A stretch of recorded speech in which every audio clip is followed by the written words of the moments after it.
BRS party ముఖ్య నాయకుల ఆధ్వర్యంలో విలేకరుల సమావేశం నిర్వహించారు. కాంగ్రెస్ నాయకులకు సవాల్ విసిరారు.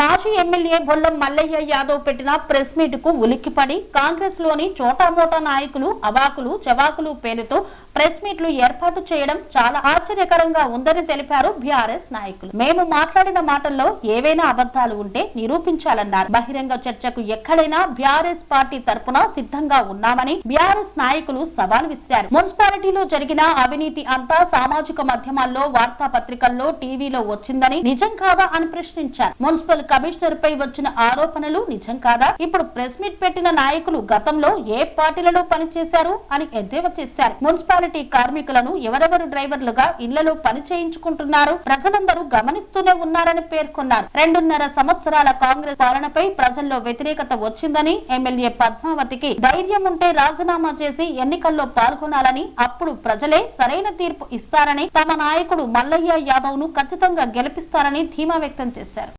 ఈ నెల 8వ తారీఖున మా బీఆర్ఎస్ పార్టీ నాయకులు కోదాడ నియోజకవర్గ ఇన్ఛార్జ్ బొల్లం మల్లయ్య యాదవ్ గారు ఈ పట్టణంలో జరిగేటటువంటి అవినీతి మీద, అక్రమ వ్యాపారాల మీద ఆయన వివరించి చెప్పడం జరిగింది.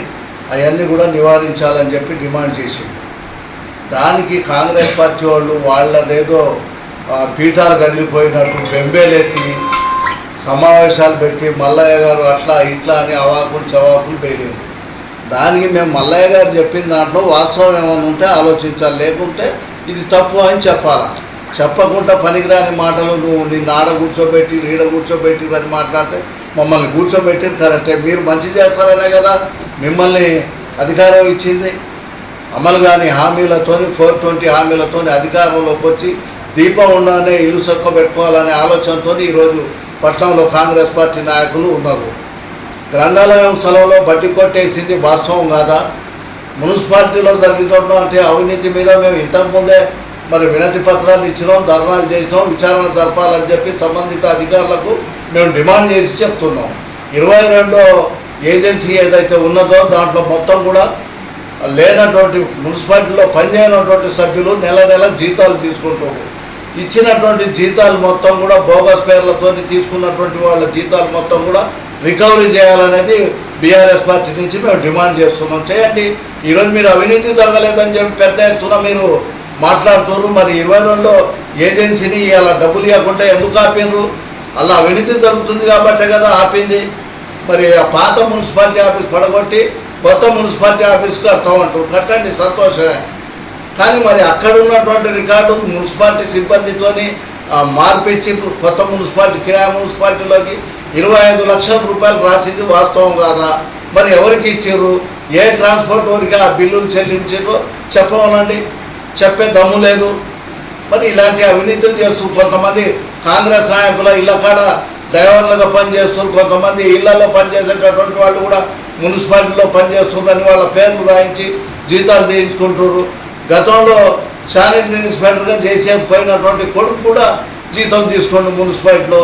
ఎక్కడైనా కోదాడ ప్రజల సొమ్ము పుణ్యానికి వచ్చిందని చెప్పి లూటీ చేస్తున్నారు. దీని మీద విచారణ చేయాలని చెప్పి మేము డిమాండ్ చేస్తున్నాం. ఉసుకే దందా నడిచేది వాస్తవం కదా? గ్రామాల్లో గంజాయి నడిచేది వాస్తవం కదా? ఇవన్నీ అరికట్టాలని డిమాండ్ చేస్తున్నాం.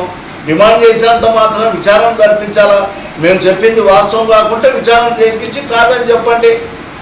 అంతేగాని అనవసరమైన ఆరోపణలు చేసి వాళ్ళు అట్లా ఇట్లా అని చెప్పి చేస్తే మళ్ళా మీద అసత్య ఆరోపణలు చేస్తే బీఆర్ఎస్ పార్టీ సహించదని చెప్తున్నాం. గతంలో ఇప్పటికే చాలా తేడా వచ్చింది. గత అసెంబ్లీ ఎన్నికల్లో, మున్సిపాలిటీ ఎన్నికల్లోనే తేడా వచ్చింది. ఇలా ప్రజల్లో పెద్ద మార్పు వస్తుంది. ఎన్నికలు వస్తే బీఆర్ఎస్ పార్టీకి ప్రజలు బ్రహ్మణ ఏదైతే మల్లన్న మీద చేసిన ఆశన్నాం, మున్సిపాలిటీలో జరుగుతున్నటువంటి అవినీతి మీద పెద్ద ఎత్తున మేము పోరాటం చేస్తాం. మేమేమో మీడియాతో ఖండనలు ఇచ్చి స్టేట్మెంట్లు ఇచ్చి బెదిరిస్తే భయపడి వెనక్కి తగ్గేటోళ్ళం కాదని చెప్పి ఈ సందర్భంగా తెలియజేస్తూ భవిష్యత్తులో పెద్ద ఎత్తున అవినీతి మీద పోరాటం చేస్తామని చెప్పి తెలియజేస్తున్నాం. కోదాట్లో జరుగుతున్న అవినీతిపై ఆరోపణలు చేస్తే వాళ్ళు పదే వెనకటికి ఎప్పుడో భార్యను భర్త కొట్టగానే నువ్వు సదరంగానో నువ్వు నాశనంగానో భార్య చాపించినట్టు ఆయన ప్రెస్ మీట్ పెట్టగానే కొంతమంది ముందుకు వస్తారు. మేము చేసిన ఆరోపణలు ఏంది? కోదాళ్ళ గంజాయి, మట్టి, ఇసుక అనే దాని మీద మా ఎమ్మెల్యే గారు ముడుపులు అందుతున్నాయని చెప్పిండు. అధికారులు తీసుకుపోయి ముడుపులు ఇస్తారని చెప్పిండు. దాని మీద సమాధానం చెప్పకుండా గతంలో మీరు చేశారు అంటారు. మీరు ఎక్కి 2.5 సంవత్సరాలు అవుతుంది. ఈ 2.5 సంవత్సరాలలో పేపర్ స్టేట్మెంట్లు చూద్దాని ఎక్కడెక్కడ గంజాయి జరిగింది, ఎక్కడెక్కడ లూటీ జరిగింది కోదాట్లే, దానికి మీరు సిద్ధమేనా? ఈ 2.5 సంవత్సరాలలో ఎన్నిసార్లు పేపర్కి వచ్చింది? సిండికేట్ల గొడవలు కానీ, మట్టి కానీ, ఇసుక కానీ, గంజాయి కానీ అనేక సార్లు టీవీలలో, పేపర్లలో, సోషల్ మీడియాలో కోదాడలో ఈ 2 సంవత్సరాలలో విపరీతమైన ప్రచారం జరిగింది. పేపర్లలో వచ్చినాయి. అవి మీకు కానట్లేదా? అంటే 60,000తో ఓడిపోయారంటారు. ఓటమి ఈ ప్రజాస్వామ్యంలో మీ రాహుల్ గాంధీ ఓడిపోయింది, మీ ప్రియాంక గాంధీ ఓడిపోయింది. ఓటమి సహజం. నిజంగా మీరు పదే ఓడిపోయిందంటారుగా. మీరు ఇప్పుడు గెలిచి 2 సంవత్సరాలు అవుతుంది. మీ శాసనసభ్యుల గారితో రాజీనామా చేయండి.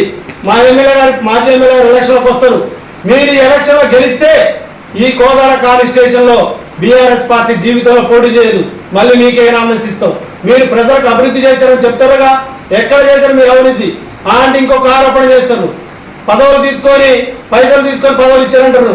మీరు గతంలో మీ నాయకత్వంలో పనిచేసిన వాళ్ళు మీ మున్సిపల్ చైర్మన్గా పోటీ చేస్తే వాళ్ళు ఎన్ని కోట్లు ఖర్చు పెట్టారు? ఒక్కొక్క అభ్యర్థికి ఎంత ఇచ్చారు? ఒక నాయకుడు పొలాలు రిజిస్ట్రేషన్ చేయించుకున్నారు మీరే. అది మీ అందరూ తెలియదా? ఇలా రాజకీయంలో ఏ క్యాండిడేట్ పోటీ చేసినా డబ్బులు అవసరం. ఏ నాయకుడు కూడా మా నాయకుడు పైసలు తీసుకుని మీరు నిరూపించాలి. అంతేగాని అసత్య ఆరోపణలు చేయటం, కావాలని మూడే ముందుకు వచ్చి ఆ రోజు మా నాయకుడు కాడ అధికారంలో ఉన్నప్పుడు ఎవరైతే పని చేయించుకోరో, ఎవరైతే తెరనక ఫోన్లో మాట్లాడారో, ఎవరైతే మా నాయకుడు కాడ లాలుచిపడ్డోళ్ళు ఇవాళ వచ్చి మీడియా ముందు మాట్లాడతారు.